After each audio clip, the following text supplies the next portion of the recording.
Salam sejahtera Malaysia. Berita hari ini yang saya ingin kongsikan kepada semua subscriber ataupun viewers di channel ini berkenaan dengan satu berita, yaitu golongan B40. Apa maksud dan cara memohon bantuan tahun 2022? Sebelum itu, apakah itu sebenarnya maksud golongan B40 serta jumlah gaji layak tersenarai kumpulan B40, M40 dan T20 untuk tahun 2022, termasuk income bujang dan kelebihan pendapatan keluarga isi rumah, sehingga dapat banyak bantuan kerajaan Malaysia dalam bajet 2022. Ramai merasakan pada tahun ini adalah lebih mencabar. Apa yang ramai rakyat risaukan adalah gelombang kos sara hidup 2022. Adakah mereka mampu menempuhi ataupun terkorban awal? Begitulah pertanyaan rakyat pada ketika ini. Apakah juga langkah kerajaan untuk meringan beban sara hidup rakyat di Malaysia untuk kali ini di bawah pimpinan kerajaan baharu Malaysia di sebalik wabak COVID-19 yang melanda Malaysia pada ketika ini ataupun hari ini? Pakar ekonomi menjangkakan golongan isi rumah B40 akan yang paling terkesan jikalau tidak dibantu dengan mekanisme yang betul dan segera. Ini diakui sendiri oleh seorang pakar ekonomi, Dr. Muhammad Yusof Saari dari UPM. Kita boleh lihat berdasarkan pengumuman pembentangan bajet 2022 Malaysia, golongan ini adalah antara yang diberikan penekanan dan juga tumpuan yang banyak. Apakah Anda tahu? Apakah para viewers ataupun subscriber channel ini tahu apa maksud dan perbezaan antara tiga golongan ini?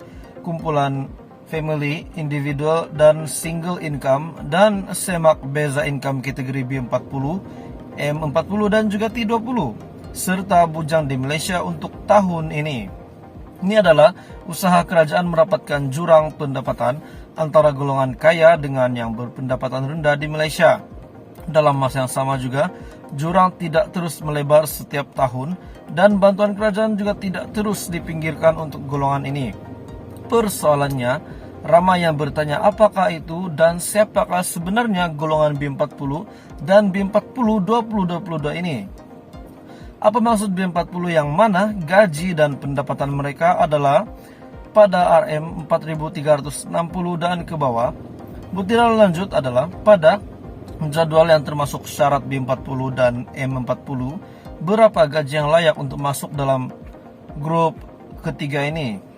Ketiga-tiga ini yaitu 40, B40, M40 dan juga T20. Pecahan kategori B40 dan M40, T20 termasuklah bujang. Ini adalah pecahan untuk setiap kategori dengan lebih terperinci oleh Jabatan Statistik Negara berdasar pendapatan kasar bulanan isi rumah dan bujang di Malaysia pada setiap bulan. Malah kategori bantuan B40 dan juga M40 selepas ini akan lebih bersasar dan fokus kepada pecahan kategori yang ingin dibantu kerajaan, termasuklah golongan bujang di Malaysia. Jadi di sini saya akan mengkongsikan jadwal untuk pendapatan B40, M40 dan T20 yang terkini. Ini merupakan satu info penting untuk golongan B40, M40 dan juga T20 untuk Anda tahu berapakah kelayakan Anda untuk mendapat sebuah bantuan, sebuah package bantuan, pendaftaran dan permohonan bantuan yang telah disediakan oleh kerajaan. Itu saja berita hari ini. Terima kasih Malaysia kerana menonton.